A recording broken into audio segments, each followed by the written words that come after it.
Boa noite. Boa noite, gente. Hoje a gente vai ler Neemias 1, tá? Neemias 1. Vamos orar? Pai, em nome de Jesus, muito obrigada, Senhor. Obrigado porque o Senhor é bom. Obrigado pelas oportunidades que o Senhor nos dá. Obrigado por cuidar de nós, Pai. Obrigado por cuidar de mim, da minha família. O Senhor tem cuidado. Pai, em nome de Jesus, muito obrigado pelo nosso trabalho, pelo nosso dinheiro, que nos alimenta, nos sustenta. Obrigado também, Senhor, pelo alimento todos os dias. Obrigado pela saúde, Senhor. O Senhor tem cuidado da nossa saúde. Em nome de Jesus, nós agradecemos. Nos ajuda, Senhor, a entender a sua palavra. Em nome de Jesus, amém. Gente, finalmente eu terminei meu canal hoje, né? Hoje, logo de manhã cedo, eu já tava mexendo no dente e chorando na cadeira do dentista. Eu acho que a doutora nunca teve uma pessoa que chorou tanto que nem eu. Meu Deus do céu, gente, eu tenho trauma. Eu chorei que nem criança na cadeira do dentista hoje. Mas finalmente acabou. Finalmente esse canal foi feito. E depois de muito choro, doeu. Depois de muito choro na cadeira do dentista, finalmente acabou o processo, né?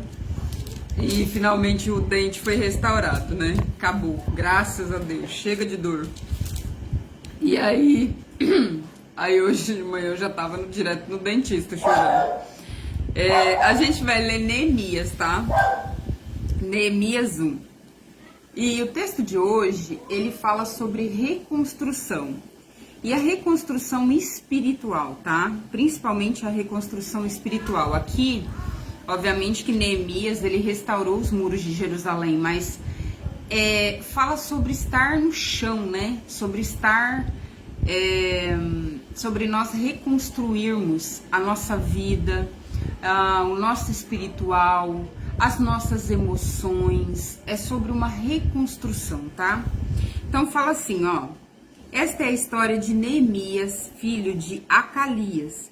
No mês de Quisleu, no ano 20 do reinado de Artaxerxes, rei da Pérsia, eu, que chamo Neemias, estava em Suzã, capital do país.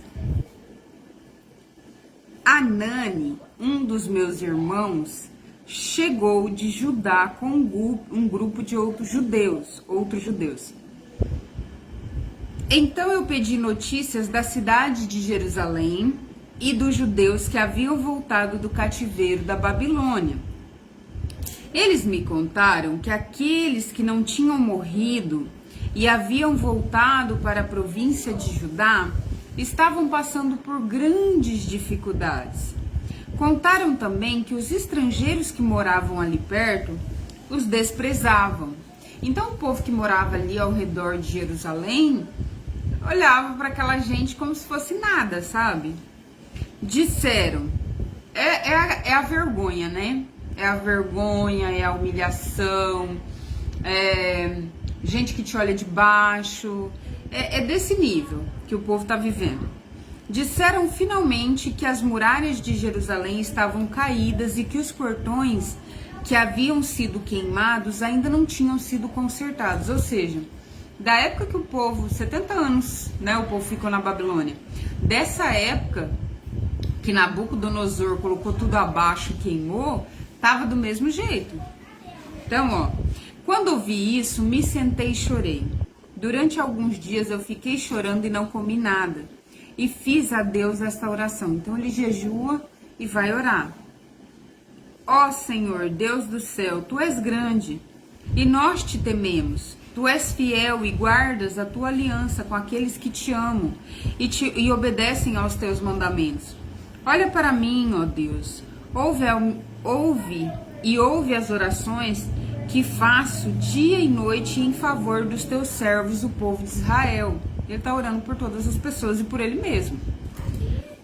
Eu confesso que nós, ele se inclui, o povo de Israel, temos pecado, e os meus antepassados e eu temos pecado. Com nossos atos temos pecado contra ti e não obedecido aos teus mandamentos. É por isso que foram cativos, né, espalhados por aí. Não temos obedecidos à lei que nos destes por meio de Moisés, teu servo.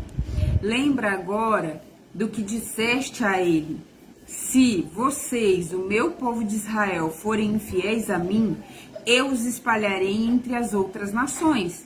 Mas, se depois disso vocês voltarem para mim e me obedecerem aos meus mandamentos, eu os trarei de volta para o lugar que escolhi ali para ser adorado, mesmo que vocês estejam espalhados pelos fins da terra. Senhor, estes são teus servos, o teu povo. Tu os livras do cativeiro como o teu grande poder e a tua força. Ouve agora a minha oração e as orações de todos os outros teus servos que têm prazer em te adorar. Faze com que eu tenha sucesso hoje, que o rei seja bondoso comigo. Ele ainda vai entrar na presença do rei. Nesse tempo eu estava encarregado de servir vinho ao rei. Neemias é rico, tá? Rico assim, ele tem uma posição muito boa no palácio, ele bebe as bebidas do rei, antes do rei ele prova, né? As bebidas do rei, antes que o rei beba, porque naquele tempo costumava-se envenenar os reis pelo que comia, pelo que bebia. Então ele tem uma posição grande no reino, e também por ele ser ali copeiro, ele fica meio que sendo ali um serviçal que tem, sabe tudo que está acontecendo no palácio, sabe tudo que está acontecendo com o rei, se torna meio confidente do rei. Então ele tem uma posição real. Ele não precisa se preocupar com os muros de Jerusalém. Ele está bem de vida, ele está bem estabilizado, ele come e bebe na presença do rei, ele é copeiro do rei, tá? Oi, boa noite, Deus te abençoe, tá? Ele tem uma vida boa, tá? Uma vida decente, digna ali. Ele tem uma posição boa, então ele não precisava se preocupar com Jerusalém. Porém, ele é uma pessoa que ele vai colocar toda a vida dele e a posição que ele tem em favor do povo de Israel, ou seja, do que ele acredita, do Deus que ele serve. Tudo que ele tem, ele vai colocar a favor de Deus. Então ele vai orar a Deus e pedir misericórdia e clemência primeiro de Deus, favor de Deus primeiro, para depois ele entrar na presença do rei. Ele precisava disso?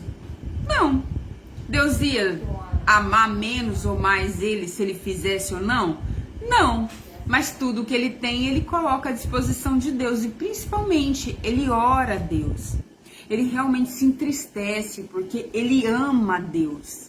Ele sabe que o povo foi espalhado, que o povo viveu 70 anos em cativeiro porque desobedeceu a Deus. Ele pede perdão. Então a oração. Por que restaurar os muros de Jerusalém era importante? Era uma cidade que o povo estava desacreditado, o povo estava humilhado. Qualquer pessoa, como já tinha sido levado cativo, qualquer pessoa poderia chegar ali, era terra de ninguém, porque não tinha muro, não tinha nada, entendeu? Uma casa sem muro, qualquer um entra. Então, assim, era restaurar a dignidade do povo. Era também restaurar espiritualmente o povo, saber que a identidade dele, eu sou servo de Deus, eu sou filho do Deus Altíssimo, eu tenho um lugar, eu tenho um nome. Então é restaurar essa identidade, é restaurar essa dignidade, sabe? E Deus quer fazer isso com a gente como? Em oração. Cada vez que a gente levanta o altar de oração, Deus restaura a nossa identidade. Você é filho, você é amado, você é protegido, você é escolhido, você é abençoado. Você faz parte da mesa de Deus, você não é qualquer um. Entende? Então a oração nos aproxima do Pai e também nos coloca no lugar de filho.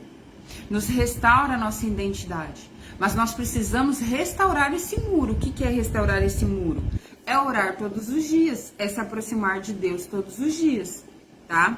Esse é o capítulo 1, amanhã a gente vê o capítulo 2.